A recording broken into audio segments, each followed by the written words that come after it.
April 16, 1988. 2 in the morning. A woman is jolted awake by a terrifying gunshot. The sound is coming from inside her own home.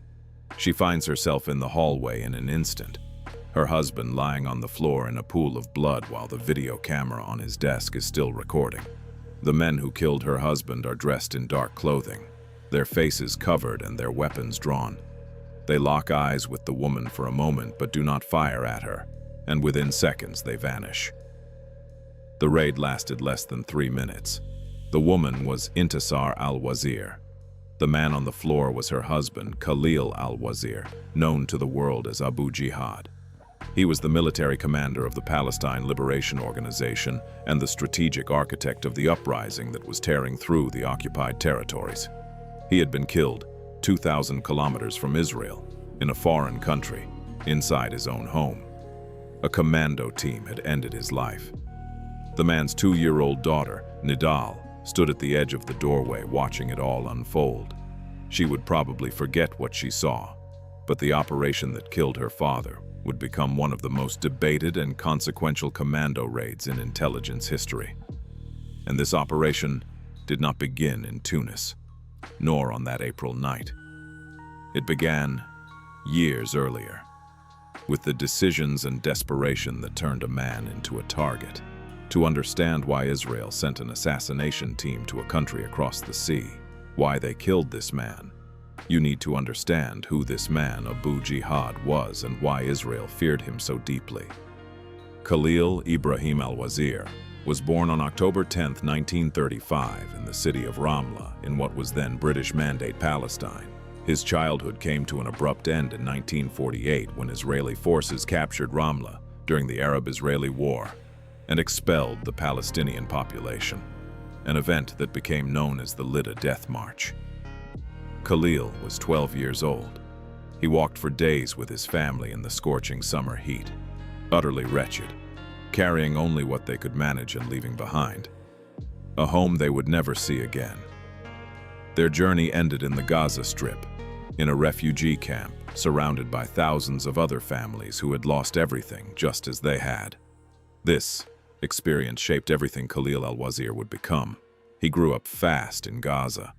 By his teenage years, he was involved in underground resistance activities. In 1959, he co-founded Fatah alongside Yasser Arafat. While Arafat became the public face, the diplomat, Abu Jihad, became the shadow, the operational mind, the man who planned the military campaigns, trained the fighters, and built the infrastructure of resistance from the ground up. His code name said it all: Abu Jihad, father of the holy struggle. It was not merely a title, it was a mission statement. What set Abu Jihad apart among Palestinian leaders was a quality recognized by both allies and enemies alike. He was driven not by ideology alone, but by operational competence. He studied military history, drawing lessons and taking notes from the guerrilla wars that had unfolded in Vietnam, Algeria, and Cuba. He corresponded with revolutionary movements across the developing world, adapting their tactics to Palestinian conditions. He understood logistics in ways most militant leaders could not. Weapons, money, communications, escape routes, safe houses. These were the invisible infrastructure of armed struggle, and Abu Jihad mastered them not with a fanatic's passion, but with an engineer's discipline. The reason his enemies respected him was precisely because he was so rational.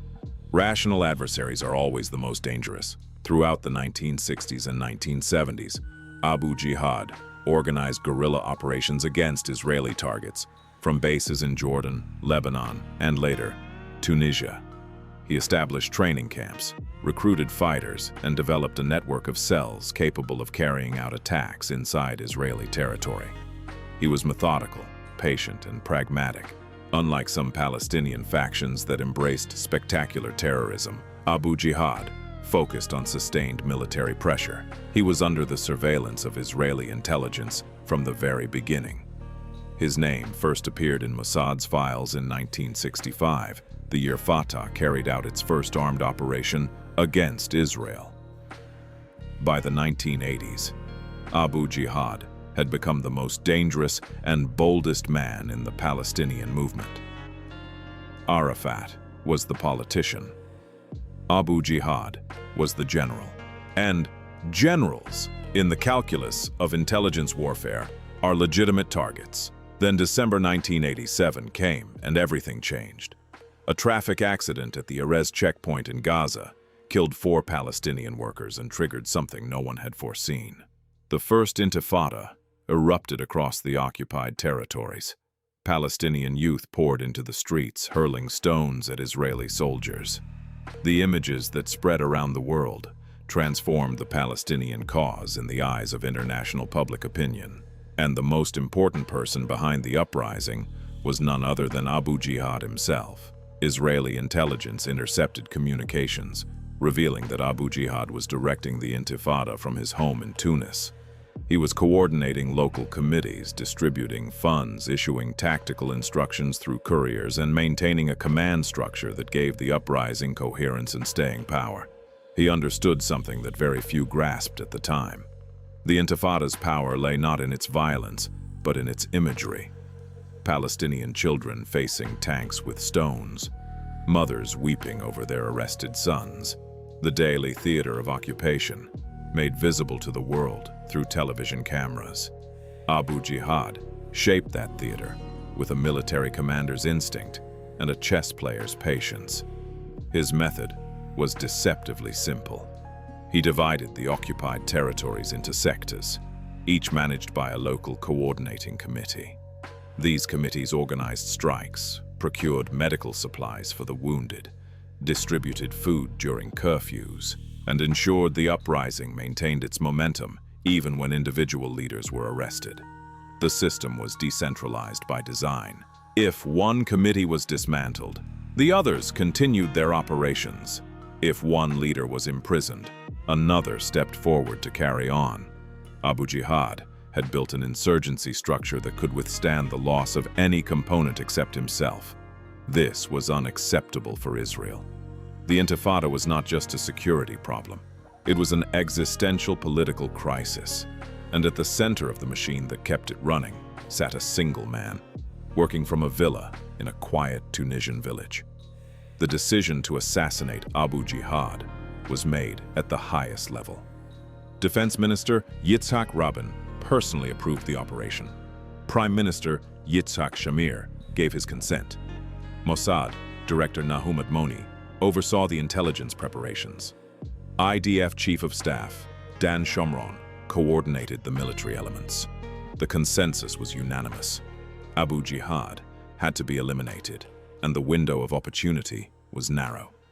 The order to assassinate Abu Jihad came from the very top echelons of the Israeli government. Defense Minister Yitzhak Rabin, a former general and future prime minister, personally approved the operation.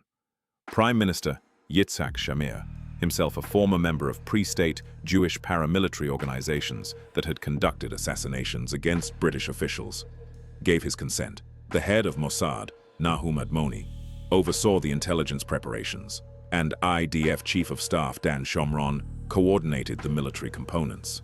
The operation was given a code name. It remains classified, but what is known is that planning began in early 1988, immediately after intelligence confirmed Abu Jihad's central role in directing the Intifada. The planners faced a fundamental problem. Abu Jihad lived in Sidi Bou Said, an affluent suburb of Tunis, perched on a hillside overlooking the Mediterranean. It was a neighborhood in a sovereign country with no land border with Israel. Getting a team there, ensuring they carried out their mission flawlessly, and extracting them safely required crossing more than 2,000 kilometers of open sea, conducting an operation in a completely foreign country, without the knowledge or consent of the host nation, and doing it all with enough precision to avoid the civilian casualties that would turn it into a diplomatic catastrophe. An extraordinary intelligence preparation was undertaken. Mossad knew all of Abu Jihad's routines because they had been watching him for months. They had the complete layout of his villa, down to every last detail. They knew where the bedroom was, where the study was, how the bodyguards positioned themselves at night. They knew it all. Some of the intelligence came from electronic surveillance. But the critical details came from human sources, agents embedded within the Palestinian community in Tunis. There was one important detail. Abu Jihad's villa was guarded, but the protection was not heavy. He had 3 or 4 bodyguards working in shifts, and this detail was particularly significant. After the 1985 bombing of PLO headquarters in Tunis, security had initially been tightened, but over time, complacency had set in. Abu Jihad was known to be opposed to excessive security measures, and this would prove fatal. Mossad also conducted physical reconnaissance. Agents traveled to Tunis under false identities and mapped the streets surrounding the villa. They noted the streetlights, road widths, neighboring houses, and distance from the coast. Every detail mattered. The operational plan was breathtaking in its ambition. A naval task force would carry the assault team across the Mediterranean. Mossad agents in Tunis would provide on-the-ground support.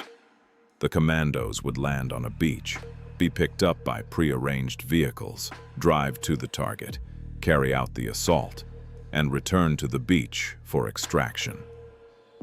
The entire ground phase was planned to take less than 90 minutes. The assault team was drawn from Sayeret Matkal, the same elite unit that had carried out the legendary Entebbe raid in 1976. The team leader was Moshe Ya'alon, a future chief of staff and defense minister. Some reports indicate that future Prime Minister Ehud Barak personally commanded the operation from the Naval Task Force, though his exact role remains disputed. The naval component involved missile boats that would cross more than 2,000 kilometers of open sea, undetected. To support the operation, the Israeli Air Force deployed Boeing 707 aircraft as airborne command posts, providing communication relays and electronic warfare capabilities. The coordination between naval, air, and ground elements required a level of inter-service cooperation that very few nations possessed. Mossad, operatives positioned in Tunis, had rented vehicles, identified staging areas, confirmed routes in both directions, and established communication protocols. The most remarkable aspect of the preparation was the construction of a villa at an Israeli training facility that was an exact replica of the one Abu Jihad lived in. The assault team rehearsed the operation there again and again until every movement was drilled into muscle memory. The rehearsals also addressed the most sensitive dimension of the operation. Abu Jihad's wife Intisar and their children, including 2-year-old Nidal, would most likely be in the house. The orders were clear. No matter what happened, no one in the family was to be harmed. There was only one target, and that was Abu Jihad himself. The operation began on the night of April 15, 1988. The Naval Task Force moved out under darkness, heading west toward the Mediterranean. The crossing took up most of the day, with the task force maintaining radio silence throughout. Meanwhile, Mossad operatives in Tunis confirmed that Abu Jihad was at home, that his bodyguards were in their usual positions, and that there was no one on the surrounding streets. The commandos reviewed the operation one final time aboard the missile boats. Every man knew his role, the plan, and the consequences of failure. As the task force approached the Tunisian coast, rigid, inflatable boats were lowered into the water. The assault team transferred to the smaller craft and approached the shore in silence. The sea was calm. The Mediterranean was cooperating. The landing site had been selected months earlier. Mossad operatives were waiting with vehicles. Within minutes of touching the beach, the team was loaded into the cars and moving toward Sidi Bou Said. It was a 22-minute drive. There was no one on the streets. Dog barks echoed in the distance. In short, the ordinary sounds of a sleeping city, oblivious to what was approaching. The vehicles stopped near the villa. The team got out and advanced through the darkness, using night vision equipment as they moved. The villa was surrounded quickly. 2 bodyguards were silently neutralized. Neither of them knew what hit them. They could not even react. Once the exterior was secured, the assault team breached the front door and flowed into the building. Abu Jihad was upstairs in his study, He was working late and was not asleep. He was reviewing video recordings related to the Intifada. His desk was covered with documents and maps. A television was on. The commandos moved silently up the stairs. Abu Jihad heard them. What happened in the next few seconds has been reconstructed from multiple accounts, though some details remain contested. He grabbed the pistol from his desk drawer. Some accounts say he fired a single shot that missed. Others say he never managed to draw the weapon. What is not disputed is what came next. The commandos' fire hit Abu Jihad with over 70 bullets. The intensity of fire was deliberate, designed to guarantee instant death. In the calculus of assassination, there is no room for half measures. The sound of suppressed weapons filled the study with a rapid, mechanical rhythm that lasted only seconds, but would echo through decades of memory and consequence. His blood pooled around the papers that detailed the very uprising Israel was trying to suppress. The documents he had been reviewing would later be collected by Palestinian officials and preserved as witnesses to his final hours. The video camera on his desk continued recording for several minutes after his death, capturing an empty room and the fading sounds of men retreating through a house they had studied for months but entered only once. The entire assault lasted approximately 3 minutes. Awakened by the gunfire, al-Wazir rushed out of the bedroom and saw her husband's lifeless body on the floor. She later described seeing men in black clothing with covered faces. One commando first aimed his weapon at her, then lowered it and turned away. Their orders had been clear, the target was specific, and the target had been hit. Their 2-year-old daughter, Nidal, suddenly appeared in the hallway and saw her father's body lying on the floor. She saw the strangers, the image of a small child standing in the hallway as armed men retreated over her father's corpse became one of the defining stories of the operation. The commandos exited the villa as fast as they had entered it. They returned to the vehicles and drove toward the beach, transferred to the inflatable boats, and made their way back to the missile boats. By dawn, every element of the force that participated in the operation was out at sea. The extraction itself was a feat of timing and coordination. The inflatable boats had to rendezvous with the missile boats at precise coordinates in open water, in darkness, with no room for navigational error. The commandos carried the weight of what they had done and the adrenaline that follows close-quarters combat. Some would later describe the return journey as the longest silence they had ever experienced. Men who had just carried out a mission with lethal efficiency sat in rigid inflatable boats staring at the dark water, processing the transition from combat to withdrawal. The missile boats accelerated to maximum speed once the team was aboard, putting distance between themselves and the Tunisian coast before dawn could reveal their position. Israeli Air Force aircraft provided cover from above, monitoring regional naval activity and standing ready to intervene if any vessel attempted to intercept the task force. None did. The operation's timing had been calculated so precisely that when the commandos departed, Tunisian naval patrols were at their farthest point from the extraction zone. By the time Tunisian police reached the villa, the team was long gone. Electronic warfare aircraft had been kept on standby to jam communications if necessary. By the time Tunisian authorities grasped what had happened, the killers had already vanished. They had dissolved into the darkness of the Mediterranean. The ground phase had lasted less than 90 minutes, exactly as they had wanted and planned. On the morning of April 16th, shockwaves rippled across the entire Arab world. The news had broken, and it was reported that Yasser Arafat, one of his closest friends, was devastated. They had founded Fatah together, weathered wars and betrayals side by side. Arafat called Abu Jihad's death the greatest loss the Palestinian cause had ever suffered. His tears at the funeral were plain for all to see. The footage circulated across Arab media and further hardened the resolve of Palestinians who were already in the streets. The reaction in the occupied territories was volcanic. The Intifada intensified dramatically. The assassination, intended to cut off the head of the uprising's leadership, instead poured gasoline on the fire. Abu Jihad became a martyr. And martyrs, as history has shown, are more powerful in death than they ever were in life. His face covered the walls and banners across Gaza and the West Bank. His name became a rallying cry. Children too young to have thrown stones before now picked them up in his memory.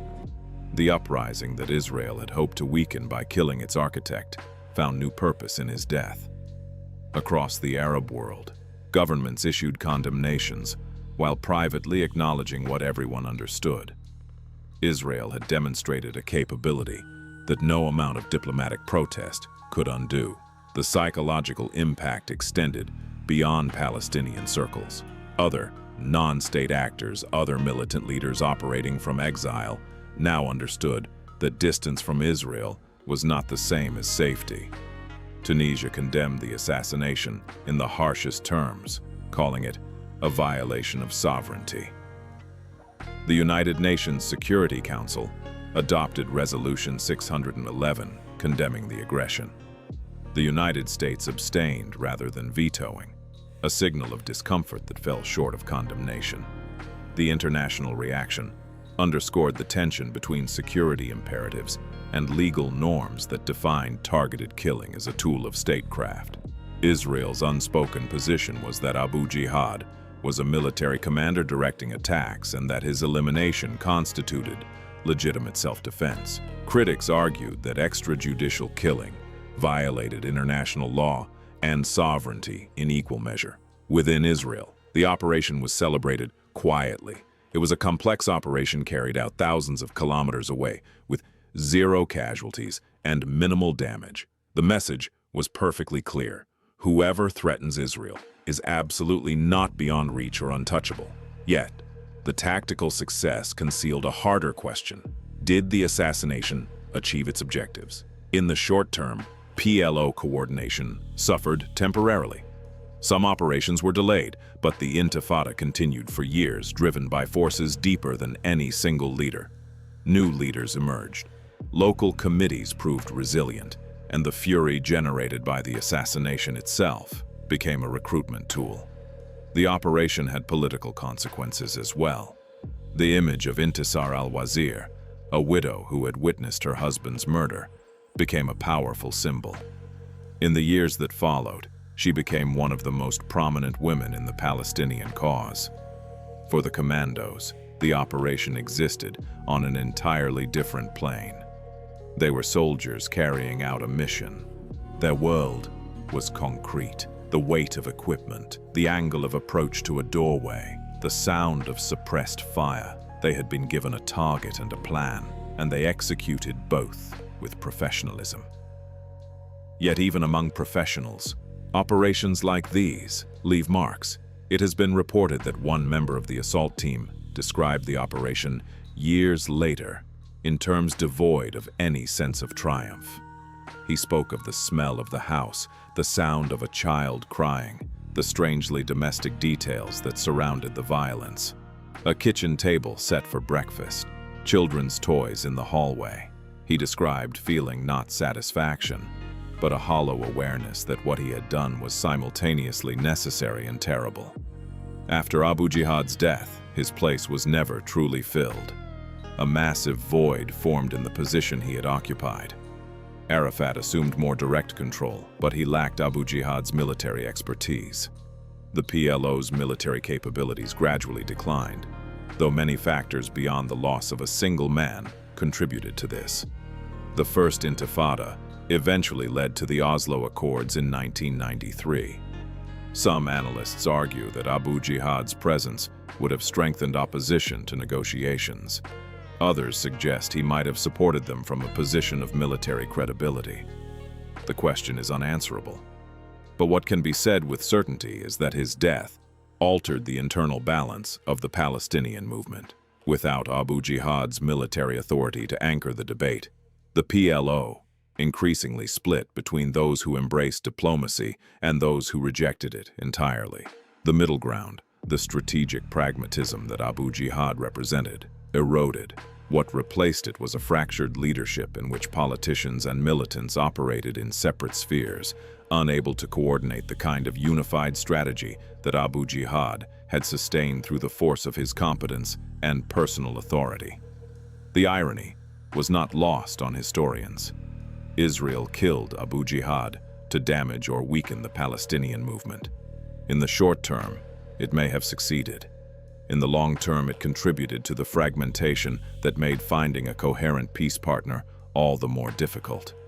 The one man who could have been a bridge between resistance and negotiation, Abu Jihad, was eliminated precisely because he was effective at resistance. Whether he would have been equally effective at negotiation remains one of the great hypothetical questions of the Israeli-Palestinian conflict. The Tunis raid established the template for Israeli-targeted killings that would be employed for decades. The combination of precise intelligence, elite commandos, and naval projection became a model refined for subsequent operations, from the assassination of Mahmoud al-Mabhouh in Dubai to Hamas leaders in Gaza. Ehud Barak's involvement became part of his political mythology. In Israeli politics, military service is political currency. Barak, who would go on to become prime minister, carried the Tunis raid as one of his credentials. Moshe Ya'alon followed a similar path, rising to the positions of chief of staff and defense minister. For these men, the raid was not just a mission. It was a defining moment that shaped their careers and their understanding of what Israel was willing to do. The operation humiliated Tunisian President Ben Ali, who had come to power only months earlier. The PLO's sense of sanctuary in Tunisia was permanently damaged. For all the Arab states that aided and hosted Palestinian groups, the message was perfectly clear. No capital is beyond reach. This is where I left off. The moral dimension resists simple judgment.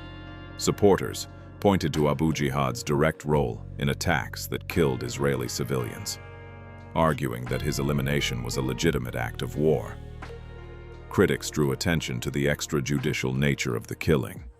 There was no trial, no legal process, no opportunity to mount a defense.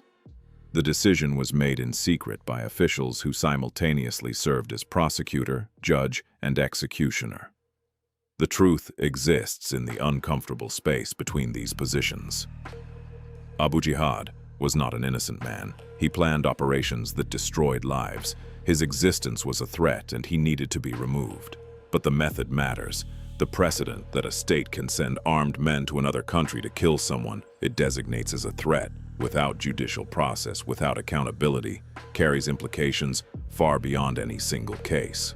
Where is the line between targeted killing and state terrorism? Which deaths are legitimate and which are not, and who gets to decide? The answers to these questions are exceedingly difficult.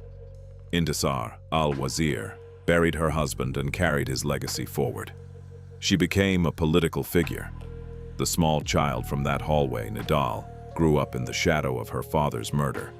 In Israel, the operation faded from memory as new crises demanded attention. The soldiers returned to where they came from, and their identities were kept secret, never shared.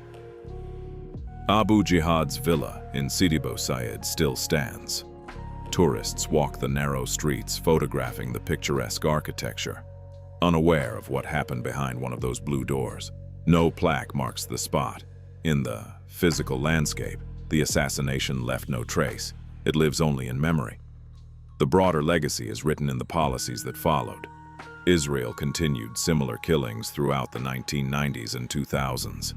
After every operation, questions of morality and legality resurfaced. Each one confirmed the same uncomfortable truth. In intelligence warfare, the rules are written by those who have the power to enforce them.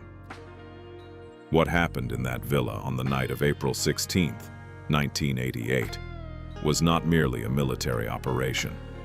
It was a statement about the nature of modern conflict. Abu Jihad was an effective man, because his mind worked like a weapon aimed at destroying Israel.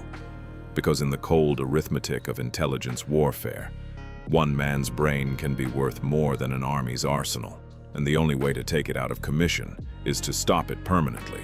But there is something else worth considering. Something that does not appear in the operational reports, the diplomatic cables, or the intelligence assessments. Before the commandos entered the villa, Abu Jihad was doing what he had always done. Working, planning, striving to build something from the wreckage of dispossession. His methods relied on violence. His cause had killed innocents. He was not a clean or innocent man. But he was also a father reviewing documents at his desk while his children slept in the next room. This dual image, the warrior and the parent, the target and the human being, is the uncomfortable truth at the heart of every targeted killing. The people who authorize these operations and the people who carry them out must reduce their targets to functions: a logistics coordinator, a military commander, a threat vector. The moment the target becomes a person, a father, a husband, a man reading documents at his desk, the calculus becomes impossible. And so the calculus is maintained through distance, through bureaucratic language, through the deliberate erasure of humanity from the equation. Those commandos did that day what they were trained to do. They carried out their mission diligently and without hesitation. They did not touch the woman or the children. They returned the same way they came. The Mediterranean erased their trail. Intisar al-Wazir described that night in terms that captured its impossible duality. She said she heard the gunfire, ran into the hallway, saw the armed men, and instantly understood what had happened. Not because she saw the blood, but because she had always known this moment would come. She had married a man at war, and men at war die violently.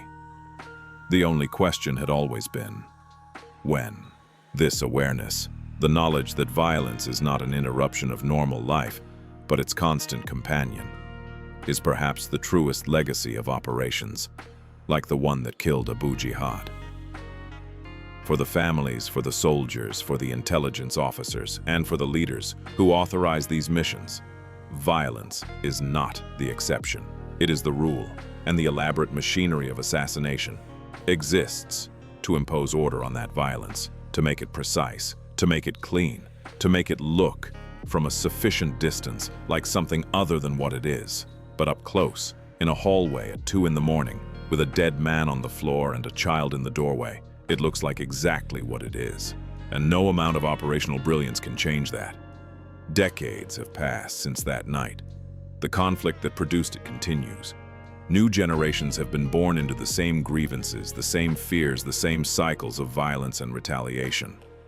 The operatives who crossed the sea have grown old. Some have spoken publicly, if obliquely, about what they experienced. Most chose to remain silent. The villa still stands in the same place. The Mediterranean still stretches between Tunis and Tel Aviv. The same water that carried the boats that night, the same tides, the same indifferent blue. And in the classified archives of both Tel Aviv and Ramallah, the files remain, the operational plans, the intelligence assessments, the authorization that reduced a man's life to a bureaucratic decision. These documents will eventually be declassified, decades from now when the people who signed them are gone and the events they authorized have calcified into history. But the questions those documents raise will not be answered by their release. Because the questions were never really about Abu Jihad or about Mossad or about any single operation. They were about us, about what we are willing to accept in the name of security, about the distance between the world we claim to want and the world we are willing to build, about the moment when protection becomes aggression and defense becomes murder and the line between them disappears entirely. If this story made you think about the invisible machinery behind the conflicts that shape our world, take a moment and subscribe. We go much deeper into the operations that governments keep hidden and the decisions made in rooms most people will never see.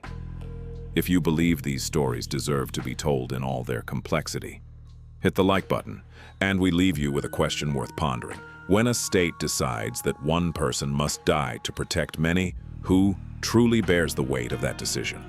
The leader who signs the order, the soldier who pulls the trigger, or the society that chooses to look the other way?